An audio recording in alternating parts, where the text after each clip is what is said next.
सदा सत्स्वरूपं चिदानन्दकन्दं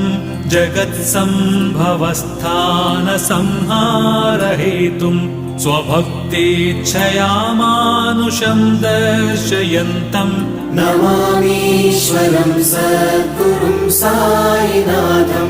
नमामीश्वरं सद्गुरुं साईनाथम् भवद्ध्वान्तविध्वंसमार्ताण्डमीड्यं मनोवागतीतं